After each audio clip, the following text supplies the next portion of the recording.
Tonight on Ramblers Unleashed, will the Baron ever yeet his negativity about Jey Uso? Will J-Bone be able to see the recliner to make a left turn at it this week? I doubt it. How concerned is Dizzy over the recent roster cuts? How did Max celebrate Rusev Day this week? Spoiler, by yeeting. Find out all of this and more next on Ramblers Unleashed. Warning. This video contains super awesome content not suitable for people who don't enjoy super awesomeness. Viewer discretion advised. The wrestling podcast that sets all other podcasts apart. Covering news from the world of WWE, AEW, TNA, and more. Your favorite weekly episodic podcast, Ramblers Unleashed, starts now. Oh, welcome to it. It is Ramblers Unleashed. We are live on YouTube.com and on Twitch.tv. Had to figure out where the hell we were there for just a second, but welcome back. Hope you've had a good week. We've had a lot of stuff going on in the world of professional wrestling. It's just been nuts. A lot of cuts, a lot of releases, and some other stuff going on too. So we're going to dive into what we know coming up here very, very soon. But again, hopefully you had a good week so far. And let's get into, of course, our introductions. And the first person that I usually start off with is my best friend. He is the neighborhood heel, a man with more wrestling knowledge in his pinky finger than Tony Khan could ever muster up with his toy figures, and the only guy that I know that pops bigger for Jill Gertner than any of us. And damn it, Max, you are our wise man. You, J-Bone, can address him as Mr. Magus, but we, meaning Baron and I, can call him the mighty Maximus Magus. Golfers clap. How are you, sir? More like wise ass. Grandpa, when it's your turn, we will wake you up. I am amazing. I love the fact that I made it here tonight. I'm wearing green in honor of Cora Jade. And I want to remind everybody, if you go down there right below Grandpa and the Baron, in the description of the show, order a hat. Come on. These things are cool. Yeah. And we have a picture of, I believe we got the picture of Mir that will show up. We're not going to put him on blast on the show, are we? Well, sure, hell yeah. Well, let's wait till Mir comes in. As soon as he comes into the chat, we throw it up there. We'll wait for Mir to come in. We'll wait for Mir because I'm excited, man. This is awesome. Yeah. Max, we've got we'll go from the desk of Max Pages coming up here later on in the program because it's a good one. It's a good one, Max. And I'm really excited to hear what your thoughts are.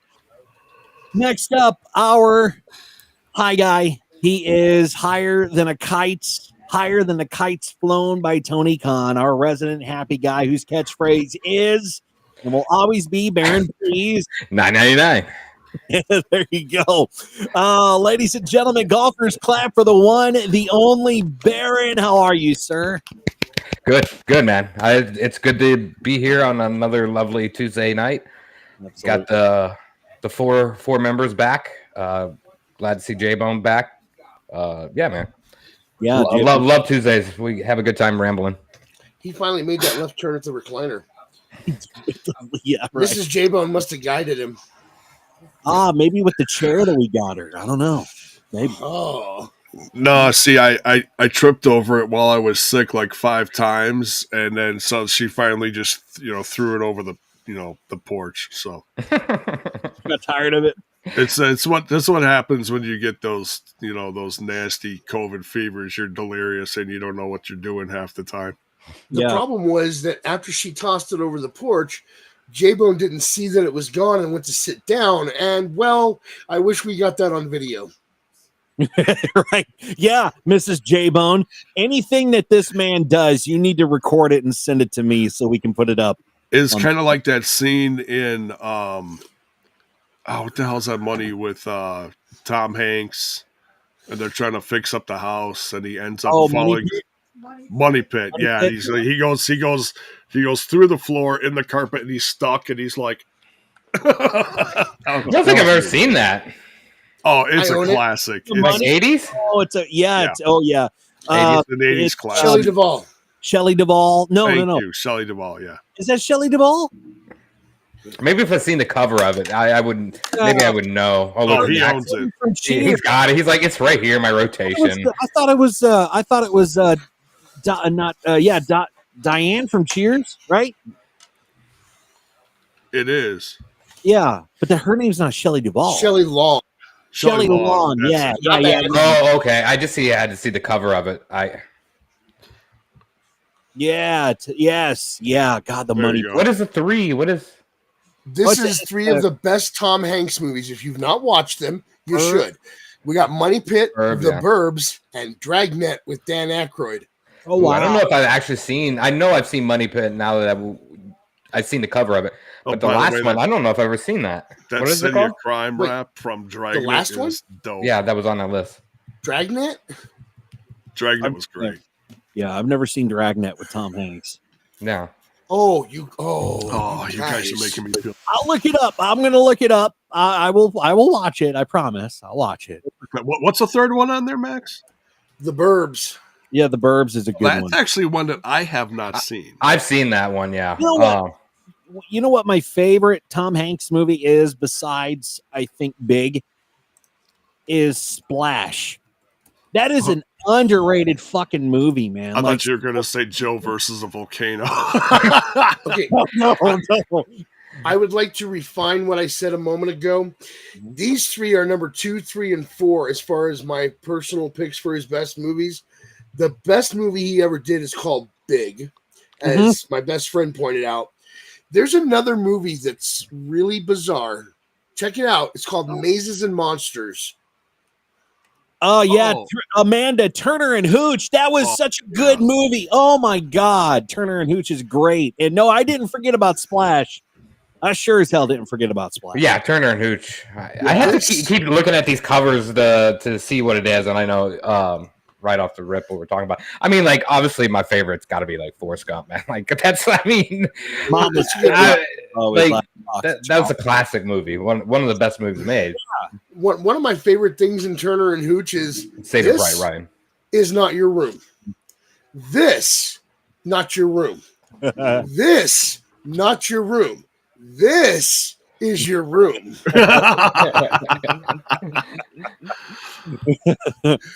Oh man. Well, Baron, we've got your buzzkill moment coming up later in the show. Finally, let's introduce our producer of the show, the last and final trader who needs to just get over it and say, "Okay, I'm sorry. I betrayed you guys." But he's working on it. He's working on it. I'm sorry. Oh, I'm sorry. Is that what you want to hear? I'm Max? sorry. You know what? I'm going to tell you something. I have waited 6 months for you to apologize. Although for you with your dementia, it feels like it was just yesterday, I'm sure. It does. All those fever dreams. It was like yesterday. Not only do I accept your apology, I'm going to go do something right now. Oh. I accept your apology too, J-Bone.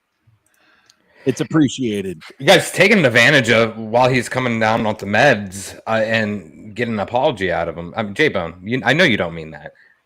He totally does mean that, Baron. Don't you, J-Bone? You know, sometimes when you live through what I've lived through and you survive diseases like I have that you come down with in life, you start looking at things a little differently, you know? It's I fixed. What'd you do? Did you change it Did you change it in our chat? I changed it in our chat. It's official. It's official here, folks. I heard a ping on my phone. The apologist. The apologist. Mr. Magoo. Yeah, Mr. Magoo. You know what? Let's ask the fifth member of the Ramblers. Does he not look like Mr. Magoo, especially if he takes that bandana off? All right. My best friend said finally, but you know how he is. He is very humble. We'll come back to him in just a second. Yeah.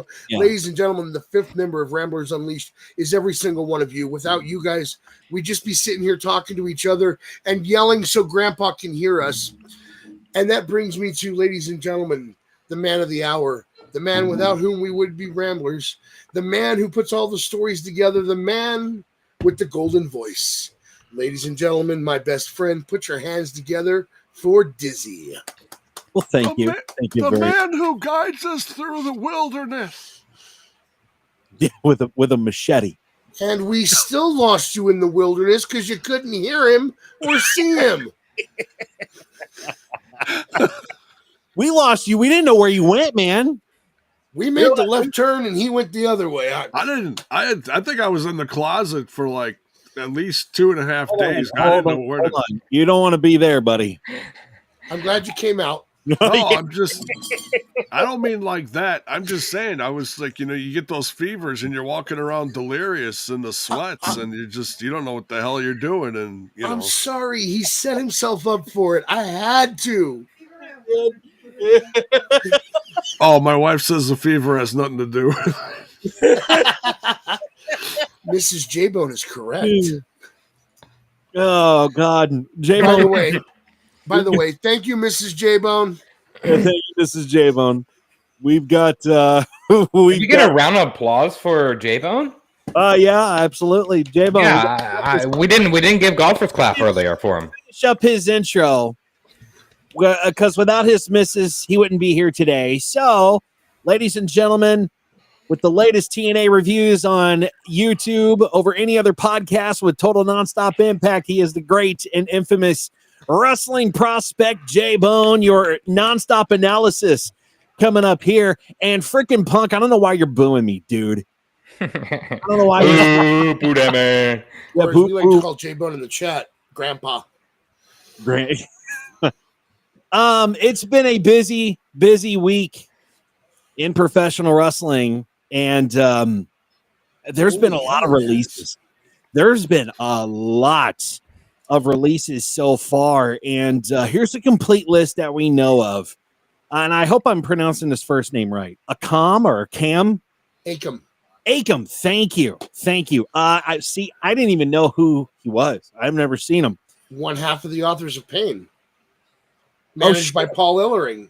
Most recently seen as part of Final Testament with Karrion Kross and Scarlett. Shit. Okay, well, thank you, best friend. I'm here to help. I appreciate your help. It's also we've got Blair Davenport, Braun Strowman. That was just shocker.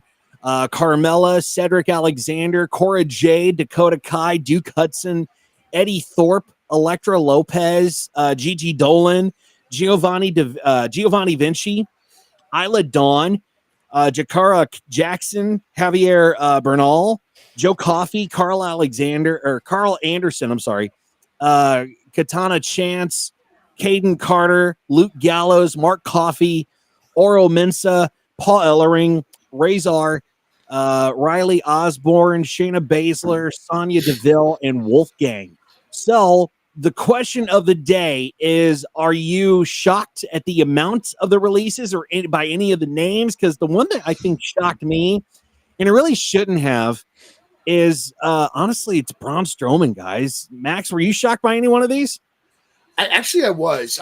First off, we literally just saw Cora Jade a couple of weeks ago as part of Roxanne Perez's story, and now she's gone. Dakota Kai, it sounds like they're breaking up Damage Control and doing away with that story. They're bringing back Asuka and Kairi Sane as a tag team when they're healed, and Io's handling the singles, and they just didn't have anything for Dakota. So that one bothers me a little bit. Braun Strowman, we just saw him on SmackDown. Most people saw him on SmackDown. As many of you know, we cut the cable here, and so we haven't seen SmackDown here in a few weeks. And Gallus, that's another big one for me. They were just on TV. They were just doing stuff recently. Some of these names we didn't see much of for a while, and I do have a counter question for you. How long do you think Zoe's going to last now that her entire faction's gone? I really don't think she's going to last long, honestly. I just don't know what they're going to do with her. And let me be clear, Zoe, if you see this, I'm not being negative about towards you. I'm just saying I think that they're getting ready to go, you know what? We don't really have anything for you now that we got rid of your faction. I hope for the best for you. I really do. Baron, what was one name out of that whole list that caught you by surprise? I don't think anyone by surprise, but I said it in the chat when it was all going down, like the Braun Strowman thing. I thought they brought him back more recently than he did. I think he's been back for a while, but he was out for a long time with another injury, right? And that's kind of where I thought maybe he just came back, kind of ordeal. But he doesn't, he had that one good run with big guy. Who was it? Oh, they had the backstage match, like the street fight. Oh, fuck. Max, who was that? Do you remember? I can't. Bigger guy. Oh my god, I'm drawing a blank on his name. Dude, we're doing that a lot tonight. Before the show started, we're like trying to name like rappers and stuff that me and Dizzy both know, and we're like, right. It's gotta be Kane. I don't know. No, I can't remember his name, but I know who you're talking about. But honestly, I mean, Braun. No, you're right. Braun hasn't been back with the company for that long, and it was just shocking to see him gone. Like, yeah, I think he's went through some injuries. I think that was probably one of the bigger ones on that list. Thank you, Critical Sting, Bronson Reed. Yeah, thank you, Jesus. Yeah, Critical I can't believe What's up, man? Good to see you here. Yeah, thank you. Drew a blank on his name there. There's another one out with injury right now. Yeah, no kidding. I think he's been out since that match. That's right. Yeah. He jumped off the cage and broke like every bone in his leg. Yeah, something. Yeah, really bad. It sucks when we lose a lot of those people. A lot were not on TV very often. Shayna Baszler kind of too. Like they marketed her as like this badass coming in, and then she got lost in the shuffle when Ronda Rousey came about, and she wasn't as powerful. I mean, like remember her back in NXT, and then when her first year in WWE, how solid that was for her, and then it just kind of fizzled out after Ronda kind of came in and took over that exact gimmick she was running. It's shitty when anybody gets released. I think there's justification with some of these characters because they just did not resonate with any of the fans, and we're getting a lot of fresh faces now. And that's sad about AOP too, J-Bone. What was one that really caught you off guard? I was hoping. Well, some of the ones from the list that you said were ones that got let go in February, which I do want to. I'll bring up a name, and I guess you could say I was a little surprised by this one. And it's from the prior list, not the one from the list from like 48 hours ago, from Friday or whatever, a few days ago. See, this is favors. You lose track of time. I don't even know what the hell day I'm on. I'd say Sonya Deville was a shocker. Because I mean, and that's not, that's of course before Shayna Baszler got let go. Because I felt like that group was actually starting to turn some heads and do some stuff, But a little update that TNA fans might have noticed, TNA, once in a while, TNA will advertise and promote a sports group that is also owned by Anthem, and that's Invictus, and that's a all women's MMA group. Oh yeah, like UFC. Yeah, but it's all women, and apparently at the next Invictus show, whenever it is coming up soon, excuse me, Sonya Deville, or going by her current name, and I apologize, I don't remember what it is, but the artist formerly known as Sonya Deville will be on commentary for part of that show. Oh, cool. Okay. So that bears the question to TNA fans, is she going to sign with TNA if she's, there's something interesting coming up with Sonya Deville with your total nonstop analysis. That's later on in the program. Okay. So that's a possibility. We're not sure, but we'll find out what's going on with that. Yeah. But two more things I want to say on this subject. First off, Cora Jade seems to be landing on her feet, and if you don't know, look up the announcement she made yesterday. And the other thing I wanted to talk about is I like to shout out Eric Angel. He makes some really good points. Sometimes he's a local guy. He was one half of the Canadian Pit Bulls. Great wrestler, great mind for the business. And he posted this yesterday afternoon. If you just got released from WWE, what would be your next move? A, put out a brief professional statement that you can't wait for your next step and thank the fans. B, go radio silent until your non-compete ends and then address your future in wrestling. Or C, immediately go online and start fighting with the fans in the dirt sheets to get your side of the story out to the public, potentially burning a bridge to get back to the WWE someday. He says it's a damn shame so many choose option C. He makes a really good point. A lot of times you do see these guys get on social media and pick fights with fans and dirt sheets. And I'm going to be honest with you, I like picking fights with fans and dirt sheets because, well, some of them are dumb. But that was with Cora Jade, right? That was all from Cora Jade. Is that right? Well, that wasn't the announcement with Cora Jade I was talking about. Her announcement was something much better. But I suppose it could have been her that posted it. There was the story that I skipped over. I didn't really want to talk about it because it's negative, and I don't want. I mean, this is already very, it's already, it sucks. I mean, we've had like 28, 30 superstars lose their job. So I didn't want to get negative. Yeah. So let's take a percent. How many of these that got released this month? Now let's not go back to the first launch of February. Will be in TNA or AEW. Let's say how many? What's the percent of them going to AEW first? I would honestly. I'd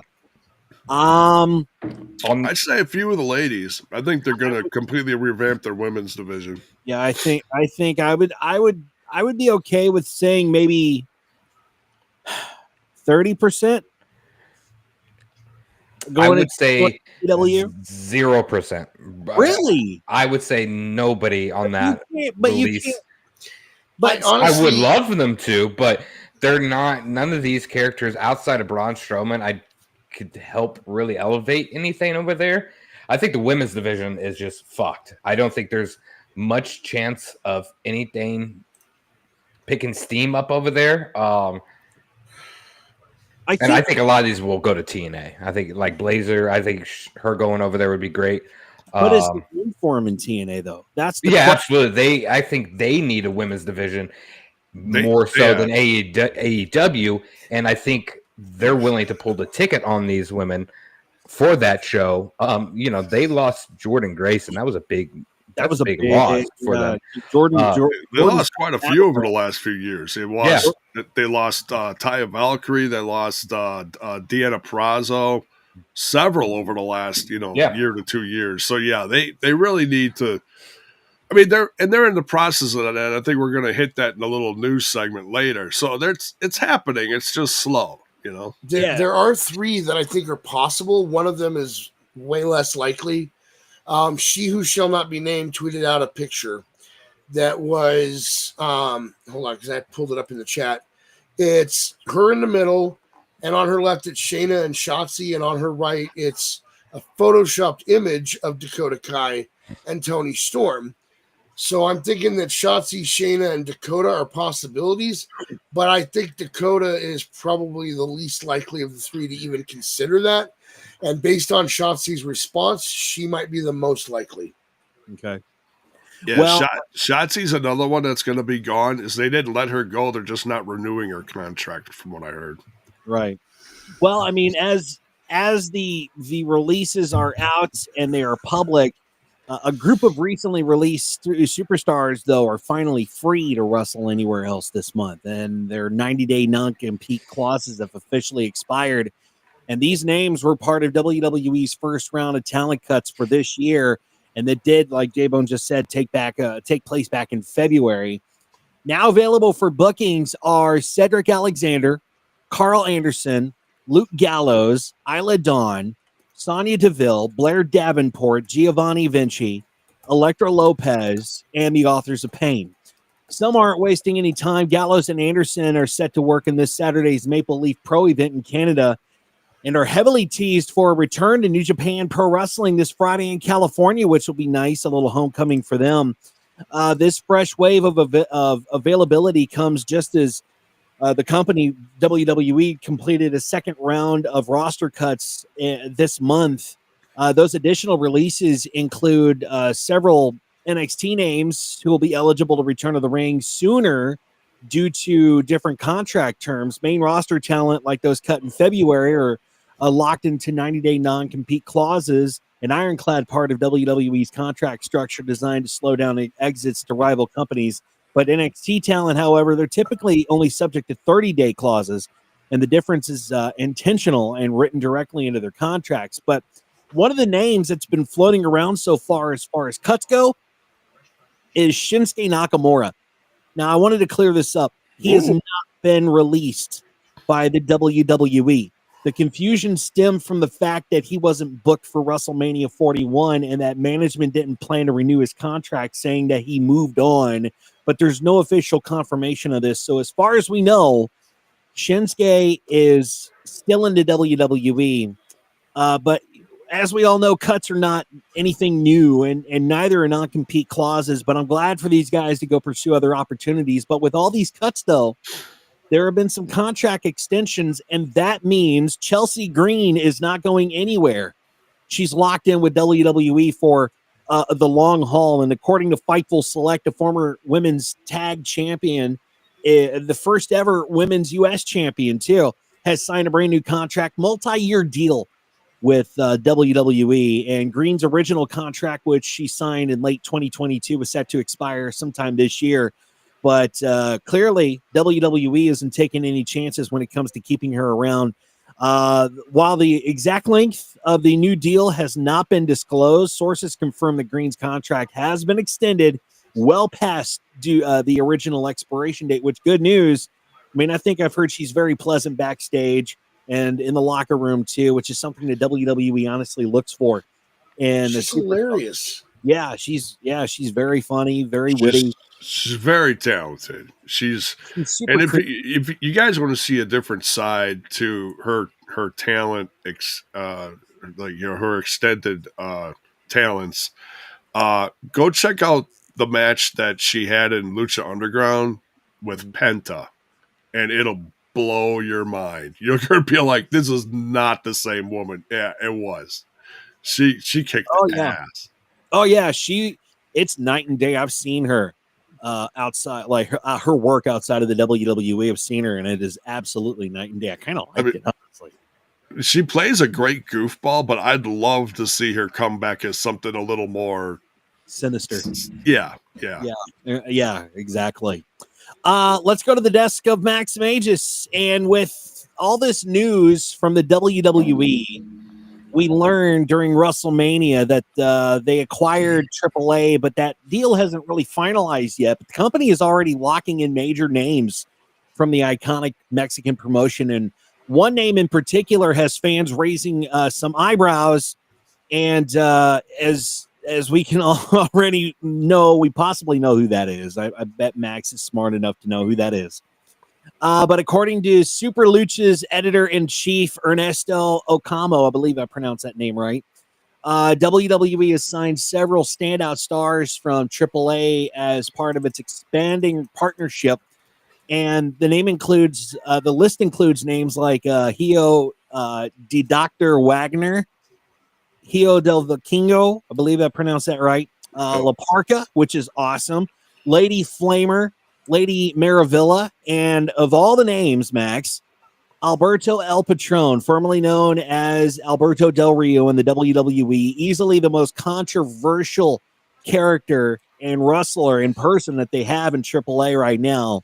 But despite past legal issues and controversies that had seemingly shut the door on the WWE return, El Patron is expected to continue performing under WWE's banner via AAA. Whether he'll be brought back to WWE television remains uncertain, and Alberto Del Rio's WWE history is a bit complicated. He was first released in 2014 after a backstage altercation with a WWE employee, and Del Rio reportedly slapped a social media manager after the employee allegedly made a racist remark. WWE cited unprofessional conduct at the time. He returned to the company in 2015, but left again in 2016 after frustrations with creative direction and a wellness policy violation. So, Max, would Alberto El Patron or Del Rio be a good choice for the WWE to come back? No, I do not want him back. I have firmly stated since the announcement that he went from being champion to fired in the course of WrestleMania weekend. This man was charged with kidnapping, 4 counts of aggravated assault, and sexual assault. And this isn't even including the charges Paige brought against him for when they were together. And the only reason his criminal charges in the other case, not the Paige one, the other case got dropped was because a witness disappeared. I'm sorry. Your witness disappeared? That's interesting. Isn't his dad like some cartel guy or someone in his family? I'm sorry. This man should not be near a wrestling ring ever again. Similar to that other story you sent us earlier that I'm going to leave alone, but I'm just going to reference it. That guy's screw up is going to keep him out of a wrestling ring for the rest of his life. This guy should also be kept out of a wrestling ring for the rest of his life. Yeah, I agree. I don't think this would be a wise choice for the WWE, especially with the direction that they're moving into, which is a good direction. I don't think it would be wise for them. And I'm kind of interested in J-Bone's perspective on this too. Do you think, sir, it would be wise for them to bring back Alberto Del Rio in the company? No, because I saw his last run in TNA, and it was a hot mess, and he's not very professional. Yeah. I mean, I think there was a point in the WWE where, I think I was a fan of his, and he was, he's a former, multi-time, champion, but right. No, because his career's just gone downhill, and yeah. I just don't understand how he's even in this business still, with all the stuff that he's gone through, all the things that he's been accused of, and all of the shit that this guy has stirred. I just don't know how he is still a part of this company, which it shocks me. I don't understand it, but I'm not defending this, but Mexico's a little different. It is. And they look at things a little differently. They should be reviewing it more like we do, but I'm not going to ask them to change their culture just because this guy's a piece of shit. Yeah, and Bell's boy pretty much confirmed what Max just said. If anybody knows about Mexican wrestling and the goings on in both AAA and CMLL, it's Lucha Blog. So, yeah. And he also said that Alberto El Cabron is not coming back to WWE per se. They're only using him in Mexico as at Mega Champion until Triple Mania, where he's booked to lose to Vikingo, which Lucha Blog has been saying that all along. So, ooh.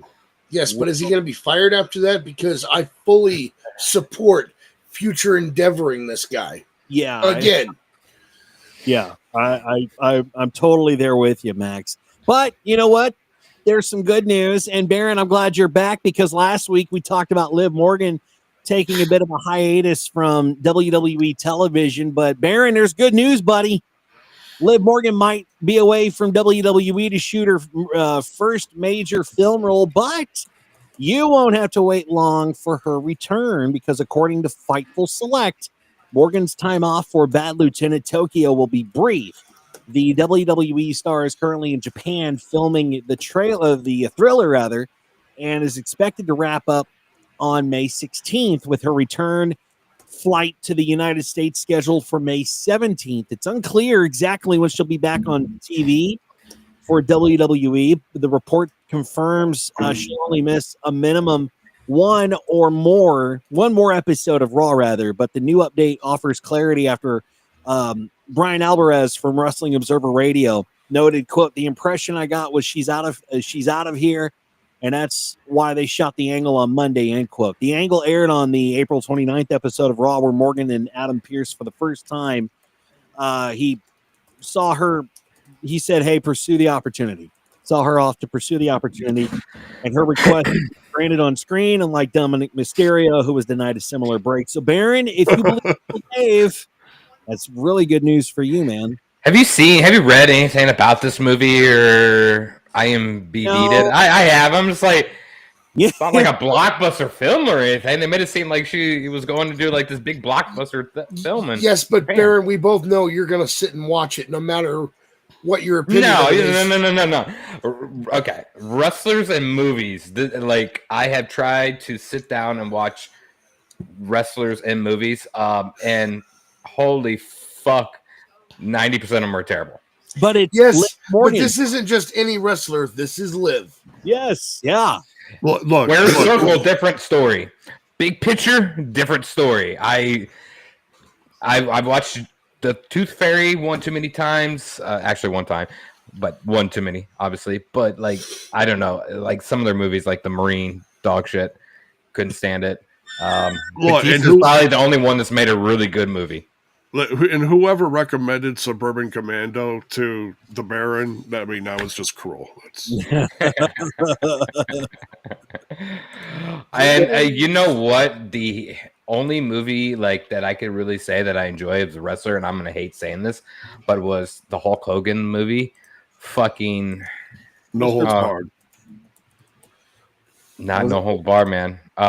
Was it Mr. Mom? What? Mr. Mom. Nah, that's not the name. I'm thinking Nanny, right? Michael Keaton. Oh, wait. Well, no, Hogan had some sort of different. He had the same movie. What was that movie? Fuck. What was that? Hold on. Early 90s. Oh, man, we're terrible. I love No Holds Barred. I saw that. That's a great movie, yeah. I mean, that was a really good movie. He was in Three Ninjas. High Noon at Mr. Nanny. Mr. Nanny. That's what I'm thinking. Three Ninjas. That's one of my all-time childhood favorite movies. But Ninjas, I don't even really. He wasn't in it very much. He had a very short, stint in that movie. But Mr. Nanny was great. But fuck that man. He's a piece of shit human being, and fuck him. Listen, I cannot believe you guys brought him up because it reminded me that it sounds like they finally announced what the hell he and Bischoff were talking about. Yeah. I'm so lost. I would love a little update of what it is. I thought it was going to be a podcast. No. And then I've read all kinds of weird shit. And I mean, I'm never going to watch it, but like. Basically, it's just another wrestling company that he says will blow UFC and WWE out of the water, or WWE and some other company out of the water. And AEW. Yeah. It's Hogan. We've watched the last couple times he was kind of like in creative control. We watched him at WCW. You see how well that went. We watched him at TNA. You see how well that went for him. No thanks. It's freestyle wrestling, which I don't understand what that. I don't know what that means. Freestyle wrestling, is that like breakdancing and wrestling? What is that? Is that rapping and wrestling? I have no fucking idea what that means. Yes, Doughboy, and I love that for Shelton Benjamin. That was great comment that he made, and still. So freestyle wrestling is two styles of wrestling: Greco-Roman and there's another one. It says so it's Greco-Roman and the traditional style of wrestling. Oh, so it's like collegiate. Yeah, that's basically what it is. Olympic, whatever. Who's gonna watch that shit? There was actually an Edge movie that I really liked. It was him and Jamie Kennedy. It was called Bending the Rules. Yeah. I remember Edge and the Vikings, and that was great. Bending his what? What? I just sent you the IMDb link, Grandpa, so you can try to have somebody read it for you. Okay. Well, we got to move on because with all the good news for Liv Morgan coming back in like almost a week, Baron, there's some bad news, and this is your buzzkill moment as we move on to AEW news. Let's kill it, baby. Hangman Adam Page may have punched his ticket to AEW Double or Nothing after a hard-fought win over Kyle Fletcher, but it turns out even some of the wrestlers involved still don't know what's coming next. So according to Fightful Select Backstage Report podcast, AEW talent participating in the Owen Hart Foundation tournament weren't told who would be winning the whole thing or even who's going to main event All In this summer. He said, quote, "We're told that a lot of the participants in the tournament weren't told who's going to win the Owen tournament," end quote, the report stated. It went on to say they weren't told who was going to be in the main event and All In, who's going to compete for the world title, and so forth. All In is now less than 3 months away, Baron, but according to the report, there's confusion with the locker room. The report said, quote, "I'm not sure if it's because it's being kept close internally or because they don't know yet, but they haven't been told," the podcast added. So that lack of clarity, Baron, is some wondering how close AEW is to locking in their summer blockbuster card. And this all comes on the heels of the April 30th episode of Dynamite, where Hangman Page defeated Kyle Fletcher in a brutal main event match to secure a spot for that Owen Hart tournament finals against Will Ospreay, Double or Nothing, on May 25th. Page got a hero's welcome in his home state, and the match delivered a physicality, including a nasty barricade bump that left Fletcher's back shredded. But AEW has often kept major creative moves under tight wraps, but with massive events like this looming, it's kind of raising questions from both talent and fans alike. So, Baron, do you think it's wise to keep talent in the dark like this? Oh,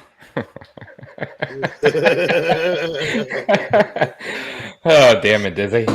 I know. We should really name your segment before mine the buzzkill moment.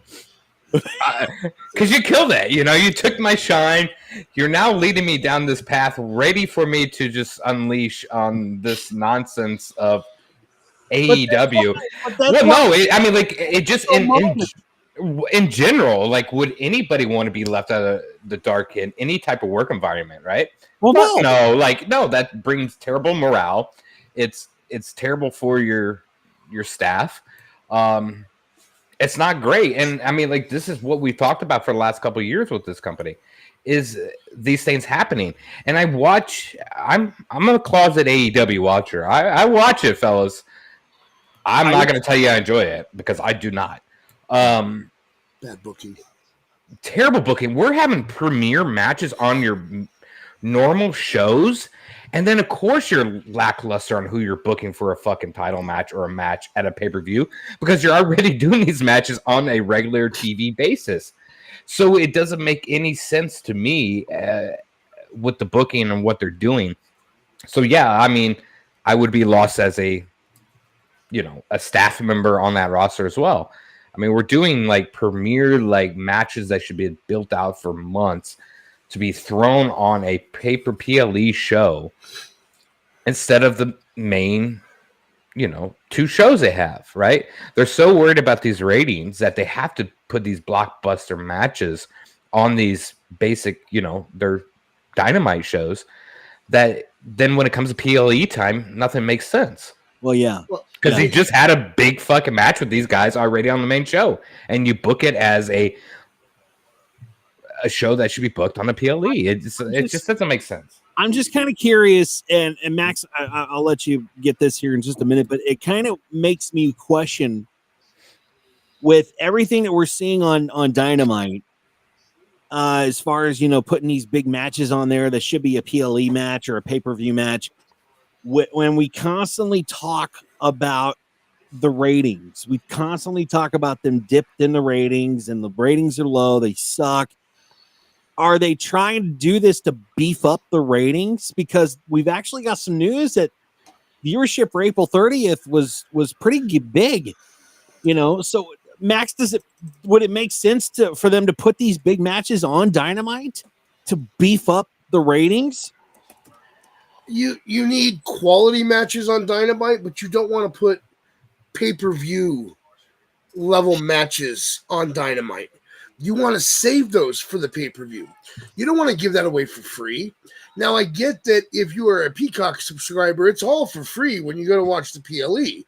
But AEW still does the pay-per-view format.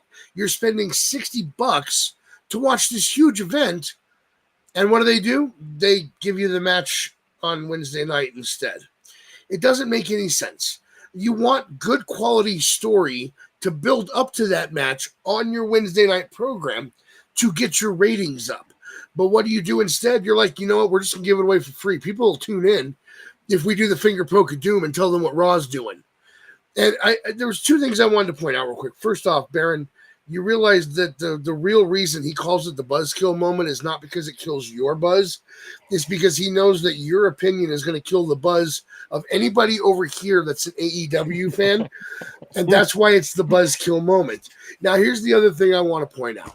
Okay. Sorry to the fifth member of the Beatles. I mean, the Ramblers. I apologize.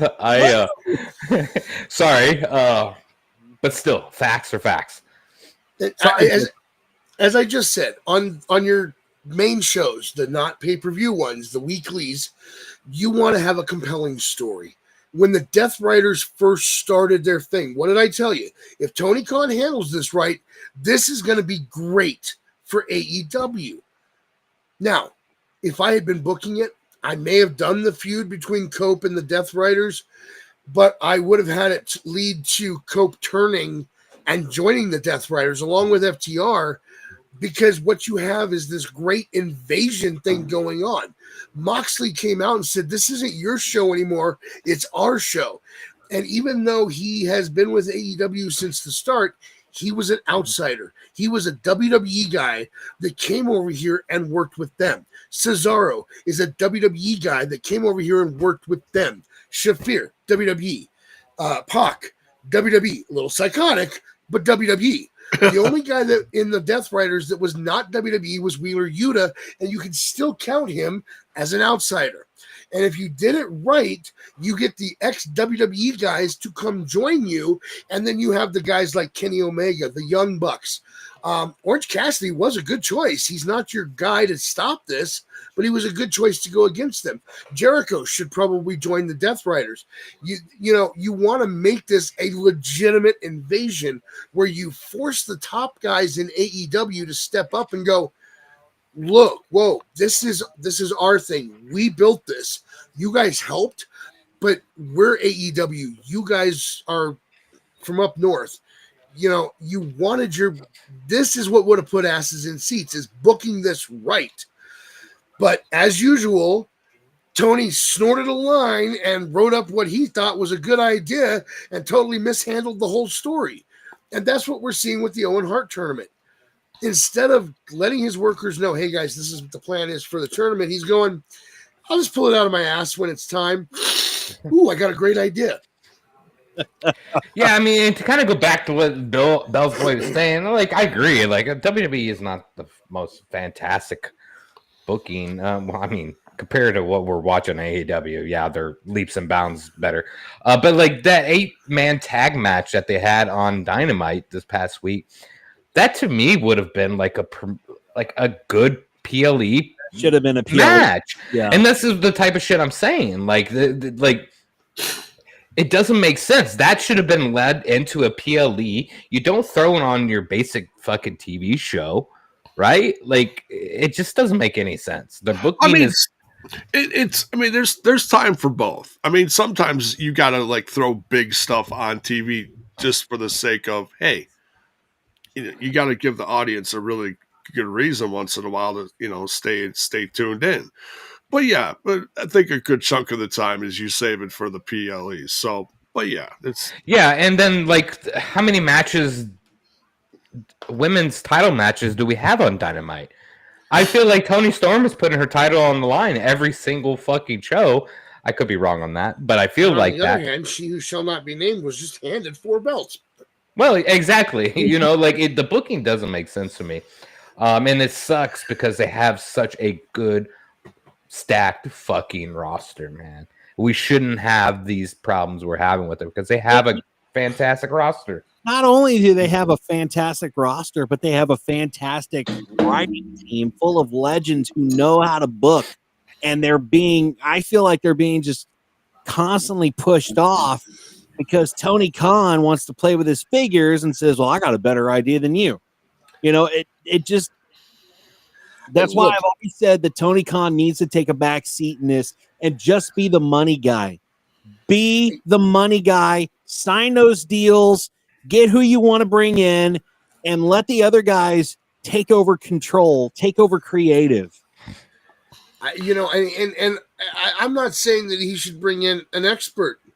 Pretty much anybody right now could book better than him. My nephew's in the other room would do a much better job. Bring me in. I'll do a much better job. You had offers for people that you could have brought in.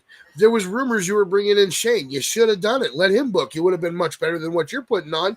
Yep. Shane's made mistakes. And yes, Bell's boy, WWE has made mistakes, but none that have cost them this badly in the ratings in a while. Ever since Trips took over, mistakes have been made, but he does a pretty good job.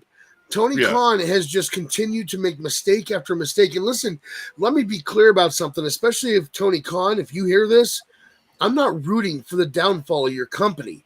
I'm trying to help you improve your company. So please, for the love of God, take the advice that we give on this show and find somebody that knows what the hell they're doing when it comes to booking. Listen, I'm available.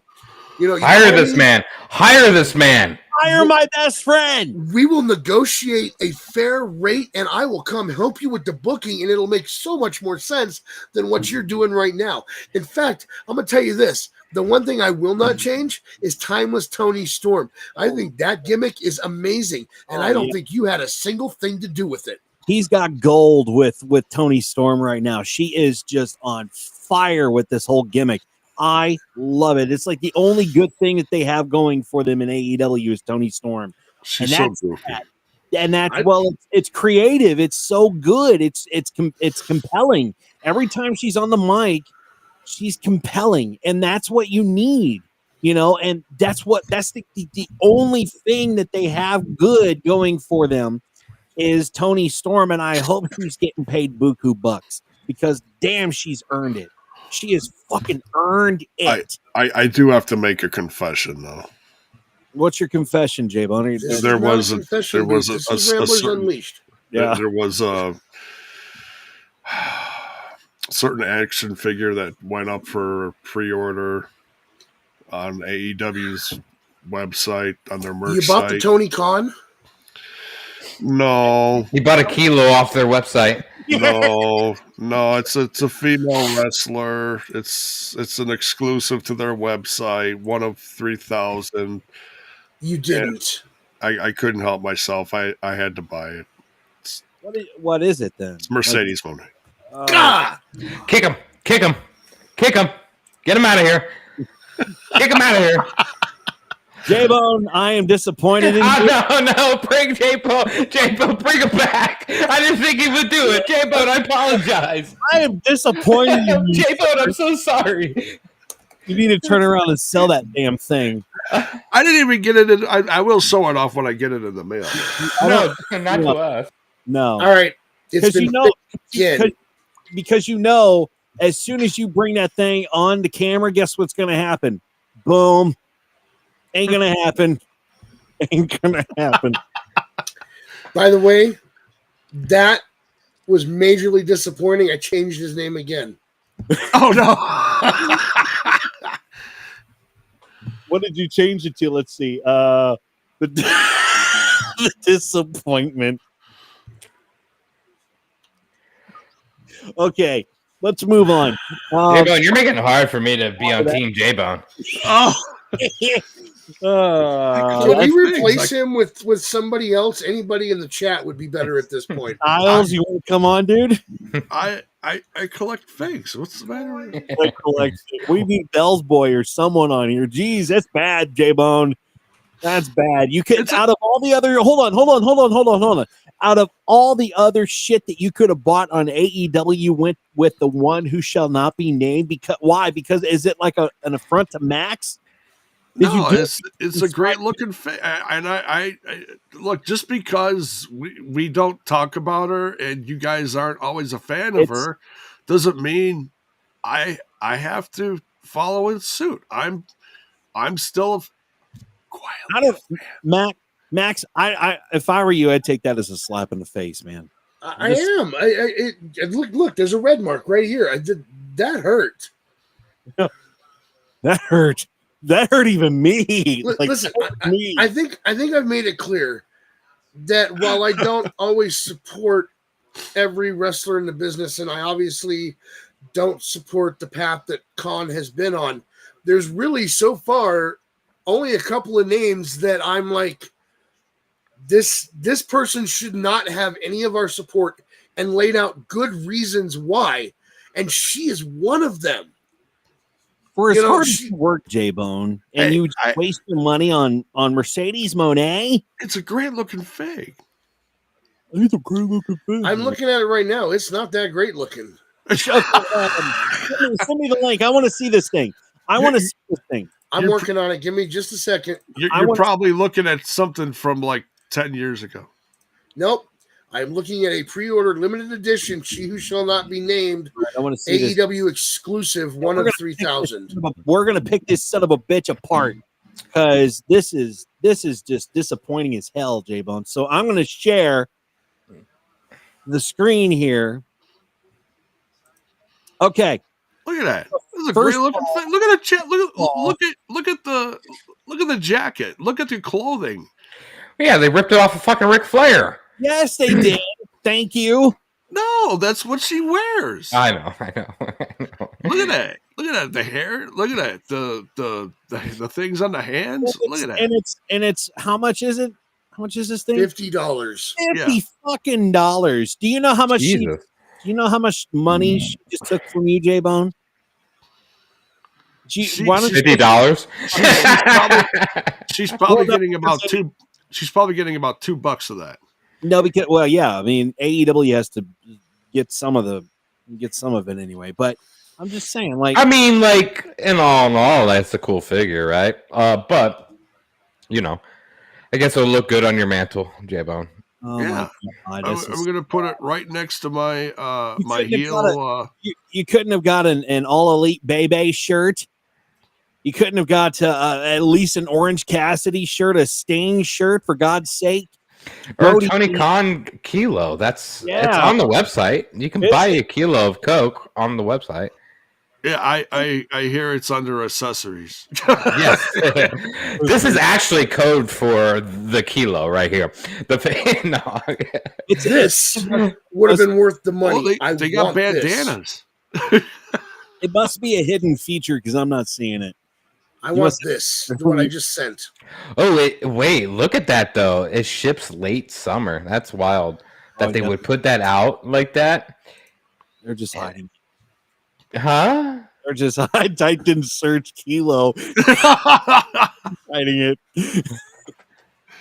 On you're like, what are they doing? But did you see that? Scroll down on the action figure here. I want to make sure I've seen that again. So hold on. Pre-order limited edition. She shall Tony Khan kilo. Mercedes Moné first AEW action figure. Figures will come bubble wrap. We do not guarantee mint on card. Pre-orders begin April 25th. No coupons. Limit of 2 figures per customer. Shipped late summer 2025. It came out on my birthday. I couldn't help myself. Suitable for ages 8+ J-Bone. 8+ J-Bone. 8+ J-Bone. Hey, man, you know what? I appreciate your action figure wall back there. You never know. They could be worth money. No, Making and moves away. I appreciate it. I'll show you something that's gonna change your mind. I'll show you something that's gonna change your mind. Give me 2 seconds. I need this. You better make it good here, J-Bone. If you haven't yet subscribed to the channel, hit that subscribe button, hit the bell icon too. That tells YouTube that you love what we're doing, and tells people, "Hey, watch." Hey! Don't give him ideas of stupid things to do. All right. So this is another purchase I made. Is that John Cena? This is John. This is the one that I jokingly play with while we're live. I'll be like, oh, whatever. So I ordered from a guy down in Mexico. I can't think of the guy's name offhand.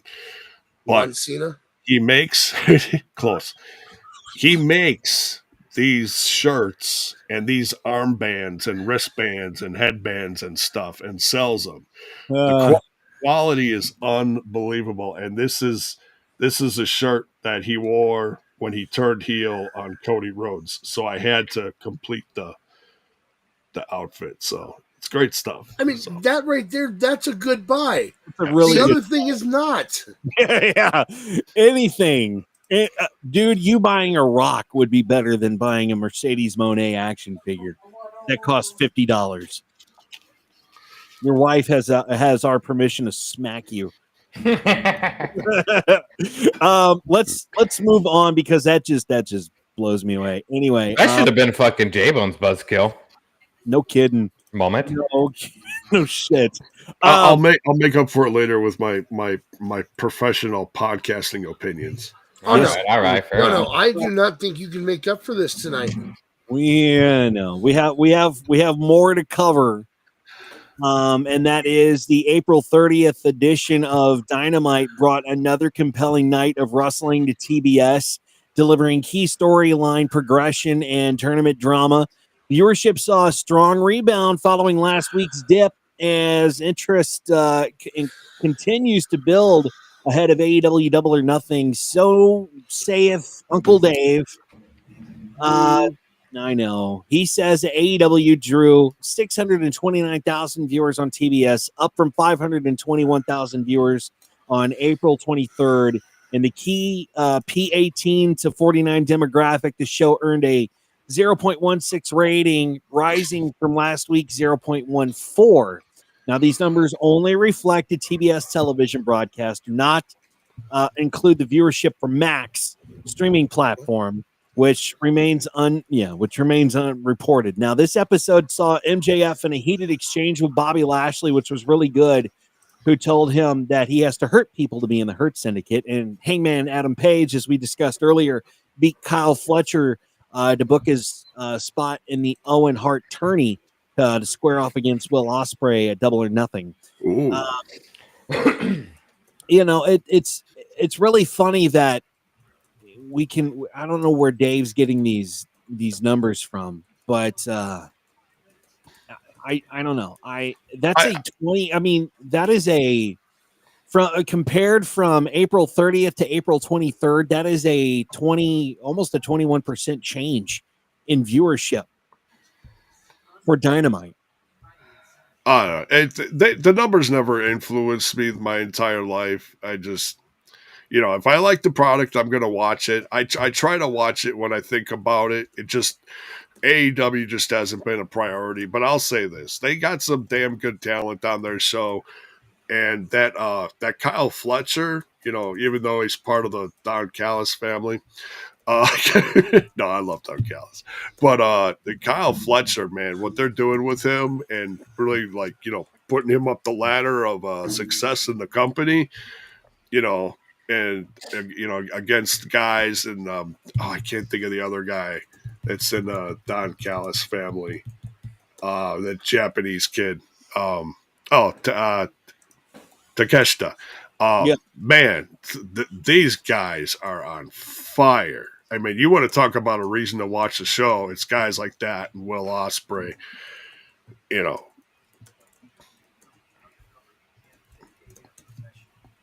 There's still positive things that are on there that they have some good talent Oh yeah. AEW. They really do, and there's only a handful of good talent that they have. The rest of them are either not even seen or they suck, like the person who shall not be named, who you just bought a fucking action figure for. Well, and if you haven't seen them, that's not necessarily their fault. It's because of how they're booked, you know. So you just got to hope they get booked better. And what are you going to do, you know? Well, let's move on to some more positive news. Kind of change topics here because AEW is a sore topic. Let's move on to TNA and get into J-Bone's professional podcasting opinion. And I don't trust it anymore. You don't trust it. Well, hold on. This is not for AEW. No, hold on. He thought that action figure was a good idea. I can't trust his opinion anymore. He thought it for AEW that it was a good thing for him in AEW. This is TNA though. This is TNA. So AJ Francis is ready to kind of roll out the red carpet for some of the WWE's recently cut talent, and he's not hiding it, who we just discussed at the beginning of the show. In the aftermath of the May 3rd roster purge that left stars like Dakota Kai, Shotzi, and Oro Mensah on the outs, the former WWE and TNA standout took to social media to make one thing crystal clear: First Class has a standing offer waiting. While the wrestling world scrambled to process WWE's latest wave of releases, Francis jumped into the conversation with a pointed message that he's got some spots open in First Class for these talents who no longer have contracts. No contracts have been signed yet, but the invitation is very real and the potential lineup is pretty stacked. And Shotzi is one who he is eyeing, though her contract is not up until July, but some others, Dakota Kai and Oro Mensah, have been invited to join First Class. So who do you think, man? J-Bone, who do you think should join First Class? I think Cedric Alexander should join First Class. I think he would be the best choice out of certainly of the list from February. The other one we got to wait till 3 months down the road, so I'll pick from that list. Cedric Alexander, someone who's been just underrated and not utilized much lately. It'd be a great chance for him to A, get back on TV, B, show off his talents, and because I became a huge fan of his back. Oh God, what the hell was that? Was that the Cruiserweight Classic? Mm-hmm. Did you guys remember that? How popular that was? How hot that was? They had all the different talent from independent stuff and people, even stuff TJP. from other companies, or free agents. That was crazy. So yeah, I'd say get Cedric Alexander in there. Max, who do you think?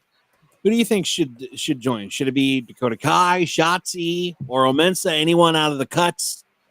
Look, I'm gonna start by saying I hope Dakota Kai goes, because I'd rather see her in TNA as opposed to dealing with the coke problem that is Tony Khan. I think Oro Mensah might be a good choice to join. I don't know anything about him. I'm gonna have to look up his stuff, but there's a lot of good names that could go down there and join AJ Francis, or sorry, Top Dollar. Let's call it that. But honestly, those are the ones that I hope the most. I think Cedric is going to join a syndicate here pretty soon. Oh, you know what? You might be right. Maybe so, yeah. I hate to say it. I hate to see him go there. I've got immense respect for the guy. I think he'd fit great with Top Dollar, but I think he's going to rejoin those guys over there. And you know what? maybe with his injection into the syndicate, it might help them actually thrive and become what they should be. I don't think that Khan's booking them right now. I don't think that anything's really going right for some of these people in AEW. I tell you what I want to see. And now that you mentioned that, I think that is a good possibility. I would like to see Cedric Alexander versus guys like Ricochet versus Speedball versus Will Ospreay, that kind of stuff.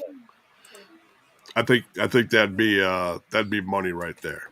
But yeah, so, I mean, either way, I think there's options for both. For first class is, we'll see. And Akam and Razor do have a look similar to Top Dollars. If they change the outfit that they're wearing, I think they might fit with him pretty well. They could be his bodyguards or something for a while. Akam and Razor. Oh, jeez. We got to share this. We got to. Oh, no. Oh, no, Styles. I love you, bro, but damn. It's a gift from CM Styles to J-Bone for the atrocious figure that J-Bone has just shared with the group. Thanks, Styles. That is what you get, sir. You get the ass. The look is everything. That Tyson's ass. That's great. The only thing it's missing is the action figure stuck between the cheeks.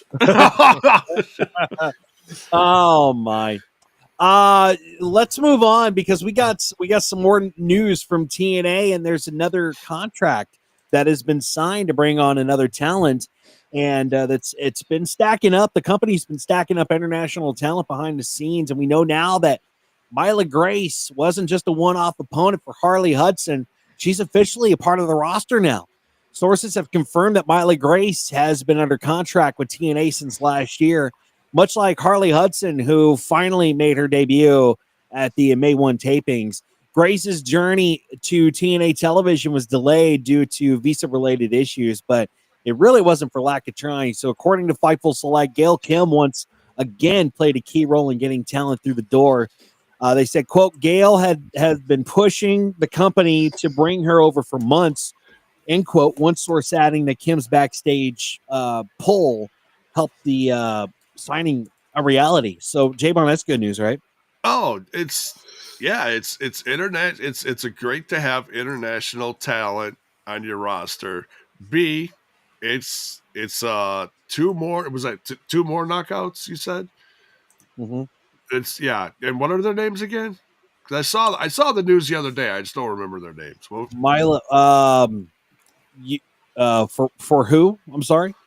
Well, there's two of them that just got signed. One of them's from the UK. All I have is Myla Grace. Okay, I know there's one. Is there another one? Maggie Lee, right? Man. As much as I don't like going on Fightful, I gotta. Harley Hudson. Is it Harley Hudson? Is she a new? Yeah. Is it Harley? I think Harley that's Hudson. it. Okay. I remember Myla from what is she on? Yeah, NXT UK, right? Maybe I didn't watch NXT UK. Yeah, it was good. NXT UK was good. I mean, like that's how we got introduced to fucking Walter Gunther or whatever we're calling him. Yeah. Thank you. Thank you, Bell's boy. Yeah, Myla Grace and Harley Hudson. Yeah. Yeah. They're both that's great. The fact that they got more options for the knockouts division. They just signed another one. News broke it was a month ago that girl Maggie that's been on television. So yeah. They're bringing them in. It's great to see fresh faces. The knockouts need it, so keep it coming. Yeah, and PW Insider exclusively reported that not only are they bringing in talent, but another big move behind the scenes, and the locker room found out in real time that apparently there's a guy by the name of Eric Tompkins and Ross Foreman They've been promoted to vice presidents within the company. The announcement was made during a pre-show meeting on May 2nd in Irvine, California, ahead of TNA's latest taping. So Tompkins, who previously served as director of TV production, and Foreman, who was TNA's longtime head of media relations, they were both recognized for their years of service and dedication to the brand. The exact nature of their new titles hasn't been revealed yet, but sources say the promotions were well received by staff in attendance. TNA hasn't officially commented on the new roles, but the timing speaks volumes as the company continues expanding its presence through digital content, international partnerships, and revitalized product. Putting trusted veterans in higher level positions could be a sign of what's next in the company. That's a good news, man. Hell yeah. I know Bill in the chat, fellow TNI brethren. What's up, man? Good to see you here. Thank you for helping support the show. And I know he's curious too, because there was a lot of TNA stuff on the NXT tonight too. So I got a feeling he's itching to talk about that too. But anyways, yeah, I know he's more familiar with Eric Tompkins, or is that his name? Eric Tompkins. Yeah, Eric Tompkins. Yeah, I know he's more familiar with him than I am. But I know he's talked about him a lot of when he talks to people like behind the scenes and stuff like that come up to him, and because he knows people. But Ross Foreman is whenever I was on okay, I had like the VIP seats or whatever, front row, part of the titanium stuff for the front row, and you get a gift and stuff for that. That's all Ross Foreman, and he's usually in charge of that stuff.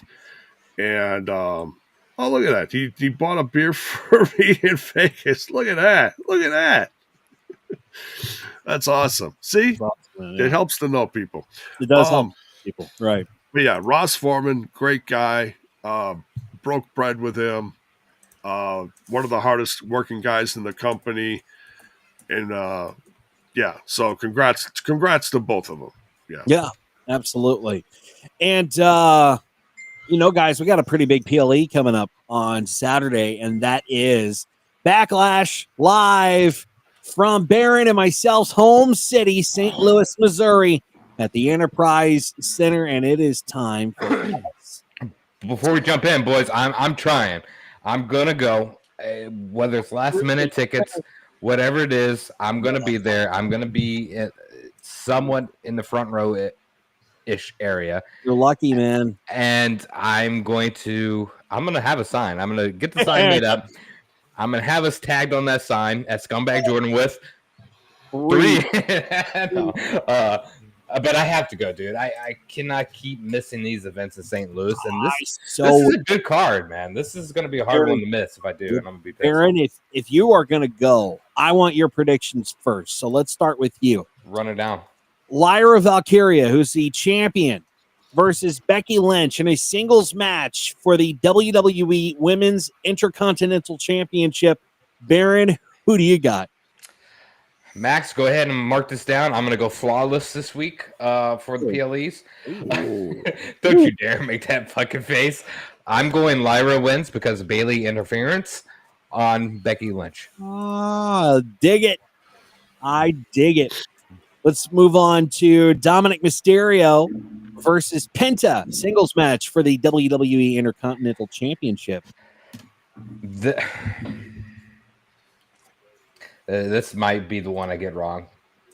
I'm going Penta. Penta's been getting a fucking beat down for weeks now. I think Finn Balor's had enough of Dom shit. I think he fucks over Dom. This is Backlash, so this is where this stuff happens. And I say Penta wins. Flawless, 2-0 right there. The one match that I'm not really looking forward to, honestly, Pat McAfee versus Gunther. What? Dude, this is this is gonna be fun, man. I'm looking forward to this. I think Gunther beating the fucking piss out of Pat is gonna be fun to watch. That is gonna be what. That is gonna be fun to watch, honestly. Oh man, this is tough to call though. Because Pat doesn't get into matches very often, right? When was his last match? Does anybody know off the top of their head? I think it was WrestleMania a few years ago. Yeah. So I feel like he might be getting ridden off of TV for a while, and I think this would be the way to do it by an ultimate beatdown by Gunther. So I'm going to go with Gunther on this one. Would it change your opinion if I tell you that Big Papa Pump tweeted the genetic freak plus Pat equals disaster for Gunther, and Pat McAfee accepted his offer? No, that doesn't change my opinion at all. Gunther. Walter, whatever we're calling him. You lost him with Steiner math. You lost me with the math, and the simple fact of watching Steiner walk down that entrance ramp, no thank you. Well, Big Papa Pump is your hookup. Holler if you hear him. Holla. How about Jacob Fatu, who is the champion, versus LA Knight versus Damian Priest versus Drew McIntyre? It's a fatal 4-way match for the U.S. Championship. Aaron? Dude, that's a stacked fucking match, man. Those are some players in that match. Oh, big time. This would probably be the match of the night for sure. But I think they're pushing Fatu to the sky, so I don't see him losing this match. But it's gonna be a fucking Jim Ross slobber knocker for sure. Yes, yeah. I totally agree. Full of top talent. Yeah, no, this is actually a very stacked match. Oh yeah, it's a kind of a stacked card, to be honest. Yeah, it's a great card. And finally, we get to the main event: John Cena versus Randy Orton for the undisputed WWE Championship. Ooh. I would absolutely love to see Randy Orton win that title in St. Louis, Missouri. That is picture perfect, beautiful shit, and I hope I'm in the crowd when that happens, but it's not going to happen at this show. John's holding that belt until, Listen, I like away from him. New Year's Eve story. I like and respect the story they got going, but I'm with Baron. I would love to see Orton win it at Backlash in his hometown. Yeah, I would too. That would be fucking. The crowd would fucking erupt pretty heavily if he did. Yeah. We all know that's not going to happen. John Cena's going to be, bad guy John Cena, beat the hell out of Orton and piss off the crowd. That's what he's here back for. So it's going to be a good match. It's going to be fun. It's nostalgia match for me, going back to the early ages of these two. So it's going to be great. And I hope I'm in the crowd, and I hope I lock eyes with Randy Orton. I hope he notices me. And RKO's you out of nowhere? Yeah, I'll take it. John Cena's win this match for sure. All right. Let's move on to J-Bone. And we start off with Lyra Valkyria versus Becky Lynch for the Women's Intercontinental Championship. J-Bone, what do you got, man? Oh, you know what? I was thinking about this earlier this week, and I'm like, there's no chance she's going to beat Becky Lynch. And then I said, no, you know what? I think it'd be a great way to show upcoming talent defend their title against Becky Lynch and win. So I'm going to go with Lyra on this one. Okay. Dominic Mysterio versus Penta for the Intercontinental Championship.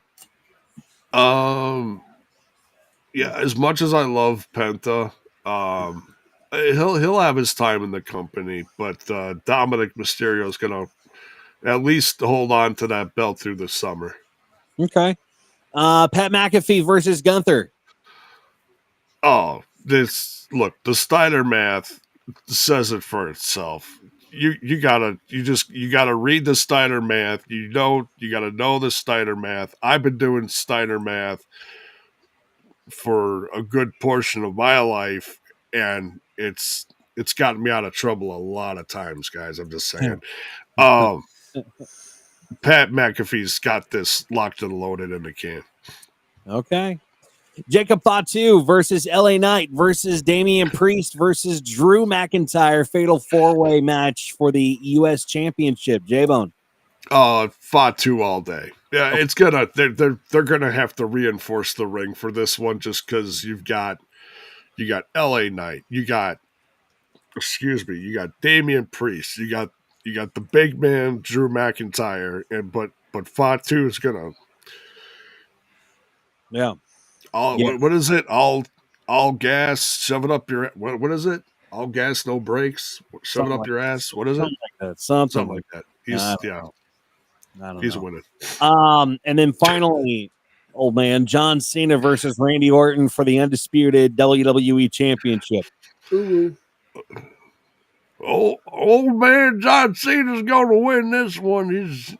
He's going to boop, boop, boop, boop, and then Randy Orton's going to turn around and be like, "Well, where'd he go?" And then he's going to pin him and go, "Oh shit!" This is a rivalry that's gone on for 25 years. Not the whole time, but it started 25 years ago. And J-Bone was already a grandfather when it first started.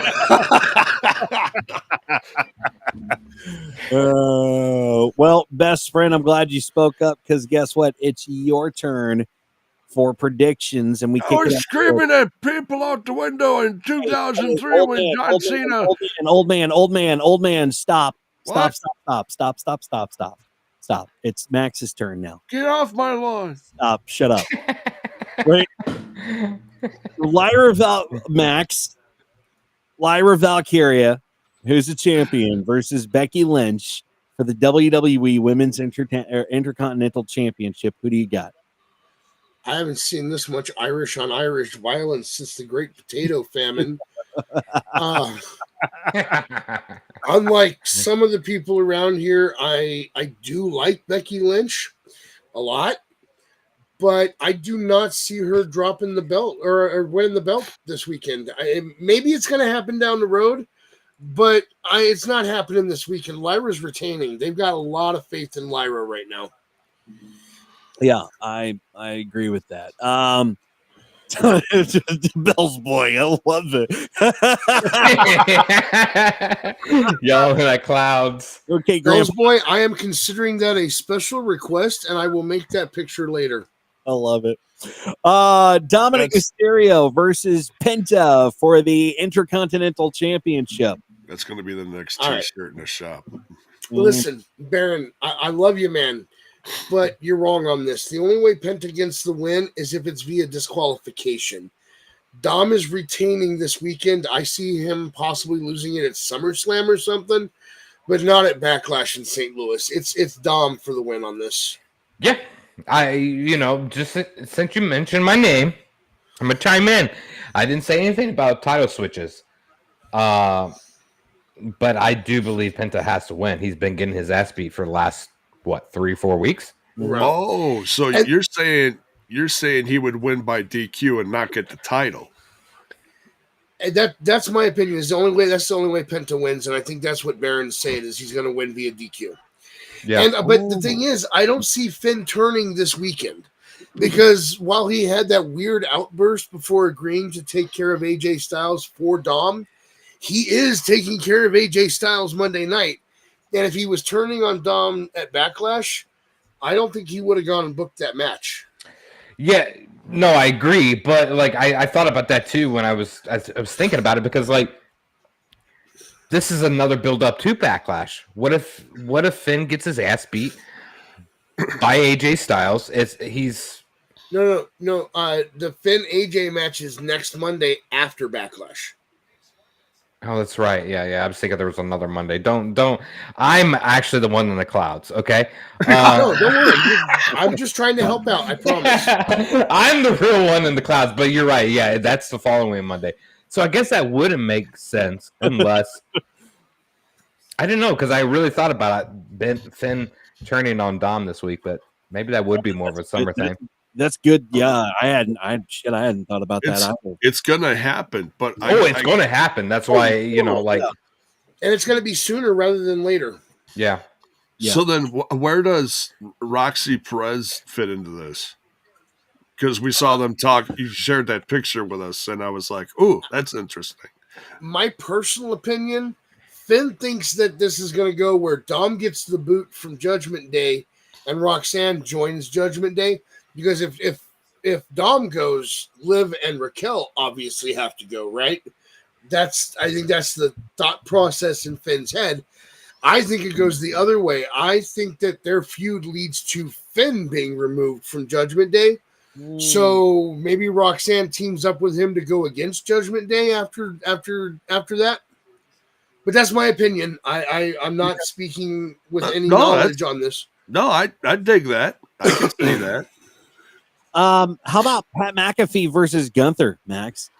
Listen, I know WWE's history in moments like this. Mm-hmm. And while it seems complete, and let me be clear, I am putting Gunther down for the win, but WWE has had a habit of having someone like Pat McAfee be the underdog in the match and still end up winning it. And a really good example of this is Lawler versus Michael Cole, where Michael Cole ended up winning the match when he absolutely should not have. Listen, I got a lot of respect now for Cole. He's been through a lot with the WWE. He had to sit there and do commentary after Lawler was carted away for a heart attack and still present a professional face to the crowd. He's very well beloved by his other coworkers, and he has stuck around for a very long time, but there's no way he should have beat Jerry Lawler. So while I think WWE may pull that same old shtick with Pat McAfee versus Gunther, I don't buy it. I can't suspend my disbelief enough to buy that Pat McAfee should win, so I'm putting down Gunther as the win on this. Yeah. Jacob Fatu versus LA Knight versus Damian Priest versus Drew McIntyre, the fatal four-way for the U.S. U.S. Championship. The first thing I would like to point out is there is no champion advantage in this match.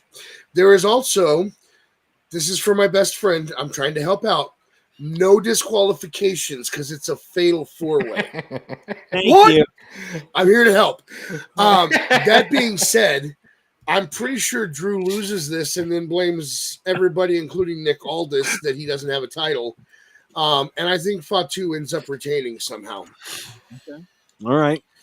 Finally, John Cena versus Randy Orton for the undisputed WWE Championship. Travis Scott is winning this match, and let me tell you why. Cena is winning this match and retaining against Orton. I would love to see Orton win a title in his hometown this weekend, but I think we can all agree that is not on the WWE's radar. Travis Scott is going to drop Orton. Personally, I'm hoping Travis Scott sits this one out. Yep. No, because the music's going to hit. Now you're going to hear yours bleed. And just so everybody knows, nobody big time travels to St. Louis for these shows, by the way. St. Louis is not a big popular wrestling venue anymore, as you. I think what Baron's trying to say is The Rock will not be in St. Louis this weekend. Fuck The Rock. This guy, whatever he did with this latest story made no fucking sense, man. Like, I don't even have words for him. Oh my. Well, for me, Lyra Valkyria versus Becky Lynch for the Women's Intercontinental Championship. Of course, they're going to keep Lyra with the belt. They have to. I mean, it would be stupid to drop to Becky Lynch. Dominic Mysterio versus Penta for the Intercontinental Championship. I liked where, I think it was Max, where he went with this. For some way, somehow, Dom is going to get fucked out of this match for winning it. And Penta is going to win, but it's going to be disqualification. I don't see them taking the belt off of Dominic because I think they're going to set that up with Dominic versus Finn Balor at some point. SummerSlam. I think that's going to be at SummerSlam. So we're going to go with Penta for the win, but it's going to be a DQ. Or Money in the Bank. I don't know. Pat McAfee versus Gunther. This is absolutely going to be a fucking, just like what Baron said, it's going to be a slobber knocker. If you legitimately think that Pat McAfee stands a freaking chance with Gunther in the ring, you are absolutely out of your fucking mind. And I'm going to go with Gunther for the win on this. And he's going to absolutely destroy Pat McAfee. Jacob Fatu versus LA Knight versus Damian Priest versus Drew McIntyre in a no disqualification fatal 4-way match for the United States Championship. They're not going to give the title to anyone else but back to Jacob Fatu. They're pushing his dude to the moon, and it's good to see that. And I think they're going to fuck Drew McIntyre out of it. And somehow Jacob Fatu is going to win. Drew McIntyre is going to blame somebody on somebody, and we'll see Drew McIntyre back and again on some sort of match. But I'm going to pick Jacob Fatu to retain. And for John Cena versus Randy Orton singles match for the undisputed WWE Championship, as like the guys have said, as awesome as it would be for Randy Orton to win the championship in his hometown in St. Louis, God, the Enterprise Center would absolutely blow up. Like the roof would just fall off. If Cena wins, we riot. If Cena wins, we riot, but I predict Cena will win because there's no way they're dropping the title off of Cena now and not until his... Dude, if I go to that show, that has to be the fucking sign. What's that? If Cena wins, we riot in St. Louis. Hashtag Ramblers Unleashed at Scumbag Jordan with 3 N's. I love it. I love it. The only way that Orton's winning is if old man Batista shows up. And I don't think Batista's going to show up. All right, real quick, couple of things. First off, for this card, we went 4 out of 5 in agreement. One match we were split 50-50 on. And what was that match? Dom versus Penta. And it wasn't because J-Bone and I picked Dom to win. You guys both picked Penta with Dom retaining. So we're kind of on the same page. But the details of how they win doesn't matter, right? Okay. That way we're aware that. Yeah. Okay. I actually noted that you guys said Penta via DQ, which, as I said, is probably the only way it's going to happen for Penta to win this. Penta's going, like J-Bone said, Penta will have his time. I do want to comment on something over here real quick. You, Bell's Boy, you mean like they put the belt on Seth last night in his match with Jay? Because, I mean, I don't see it not happening, but it hasn't happened automatically. I don't think Becky's automatically getting a belt just because she is one of their top people, one of their favorites. No, but they should have put the belt on Seth the other night for sure. And you know what? In response to that, all I'm going to say is yeet. No. Now, I would like to tell you guys that there is a story a thing going around, a hypothetical situation, and it ended up becoming a Scott Steiner math story sometime today. The hypothetical is 100 men taking on one gorilla. And Scott Steiner has decided that gorilla is going to deal with Big Papa Pump, and here we go. Let's say you got 100 average men, no weapons, no training, just fear in their eyes and dad bods in their way. Then you got one full-grown silverback gorilla, 600 pounds of pure rage, muscle, and tree-ripping power. Now, here comes the math. Out of those 100 men, maybe 25% don't even show up once they see the gorilla. That's 25 cowards eliminated immediately. Then you got 33 1/3% of them trying to talk it out. They're done. Another 20% just stand there frozen, pissing their pants. Now you're left with about 21 guys panicked, half committed, and getting launched like lawn darts. But what if Big Papa Pump's in the mix? You just tipped the freaking scale. Now it's not 100 men versus one gorilla. It's one gorilla versus the genetic freak. And that spells disaster for that gorilla. Nice. So, Scott Steiner wasn't the only one who said that he could something, whatever this is about the fucking gorillas. Hulk Hogan said that he would help 100 men beat a gorilla if he led the pack. So Yeah, well, fuck off, Hulk Hogan. We don't give a shit about your opinion, you dumb bitch. Anyways, like in all seriousness, though, like, are they like doing this like 1v1 style, or like 100 men go against the gorilla once, like Royal Rumble style with the gorilla? Because if that's the case, the gorilla is gonna win. But like, if 100 human beings went after the gorilla, right? I think it's 100 men versus a gorilla. It's like those program things. There's like a website for that. You put in like 4,000 zombies worth versus 100 Marines or some shit like that. Right. Can we leave the animals alone? Why are we worried about going against the animals? Can we just let them live in their habitat and like do their thing and not like like Harambe says it's too soon. Way too soon, man. We ain't got time for that shit. And the gorilla will rip your head off. By the way, hold on, guys. Can we all come to an agreement that I think that we should put a gorilla and Hulk Hogan in a cage and see who wins? Just 1v1. Listen, I'm on board, but I got a better idea. How about we do 100 gorillas versus Hulk Hogan? I got an even better idea. We put Hogan into a cage, lower him into the water, and let a great white in. Yeah, that would be good too. But I really would like to see 100 gorillas beat the living shit out of Hulk Hogan. I'd like to see. Gotta give him his. He's got to say his prayers and eat his vitamins. So yeah, brother, you gotta make sure you got those. I want to see 25,000 aardvarks versus Hulk Hogan in a steel cage. You know what? Both of those matches would sell more tickets than AEW. Wait, sell more tickets than AEW or sell more tickets Hulk Hogan running TNA? Like TNA did really well with Hulk Hogan. It's just unfortunate he stayed a little bit too long, and him, Nash, and Bischoff kind of fucked that up. Yeah. Why can't it be both? I mean, it could be both. Yeah.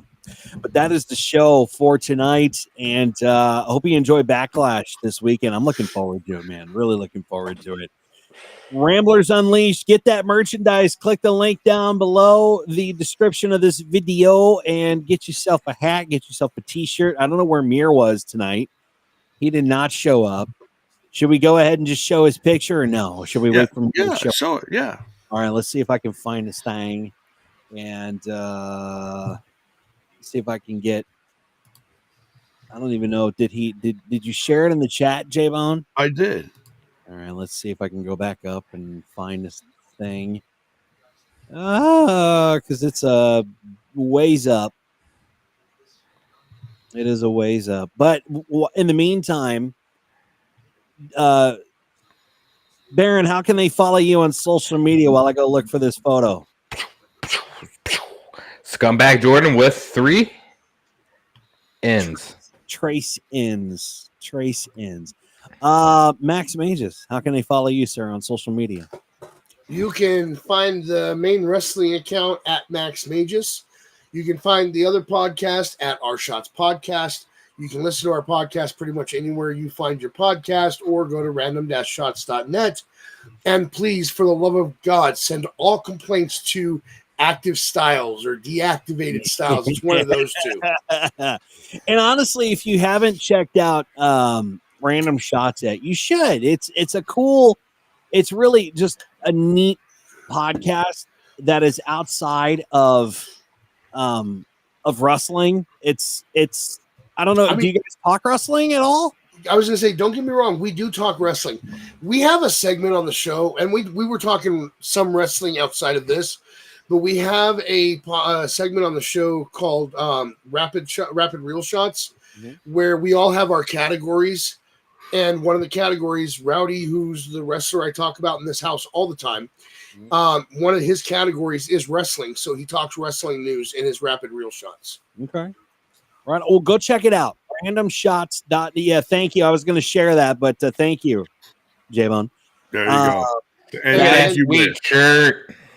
That is me rocking a Ramblers Unleashed shirt. And Max, he is the reigning defending champion, right? He is the reigning, defending, undisputed Ramblers Unleashed WrestleMania 41 predictions champion. Mir, let me just tell you this, Mir.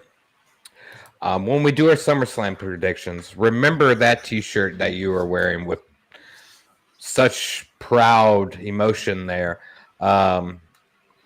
That I'm the Rambler that got that shirt for you. So remember that. So pick me. That's hilarious. J-Bone, how can they follow you, sir, on social media? You can follow me right after I get up off the floor from tripping over the chair. You can follow me on Twitter at Jaybone5150. That's JAYBONE 5150. You can also find me over on that other little show, Total Nonstop Impact, where we talk all things TNA every Thursday. Boom, there you go. You can follow our show on social media, Facebook at Ramblers Unleashed. You can find us on X at The Ramblers Pod, which is right down there. And make sure you hit subscribe on here on YouTube and hit the like button. That really tells YouTube that you like what we're doing and suggests our video to others, and so that they can come over and watch what we get to ramble about, all about professional wrestling. And again, I hope you enjoy Backlash. We all hope you enjoy Backlash coming up on Saturday. Do we want to do a review show after Backlash or no? Let's just call it right now, because Baron, if you go to that show, yeah, if I go to the show, then no, I'm not.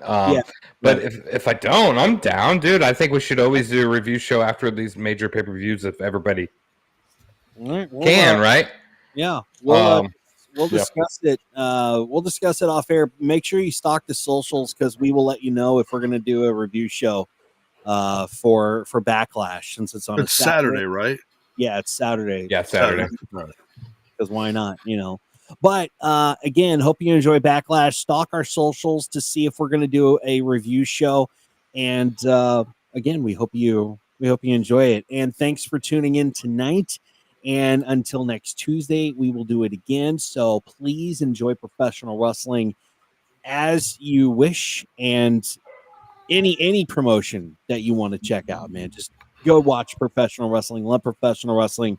And we'll come back here on Tuesday and talk about it all over again. So have a good week, and keep stalking our socials for Backlash if we'll do a review show. Okay, see ya. Bye. Thanks for tuning in to Ramblers Unleashed. Follow the show on social media, subscribe to our YouTube channel, and click the bell icon for notifications of upcoming episodes. Bye, our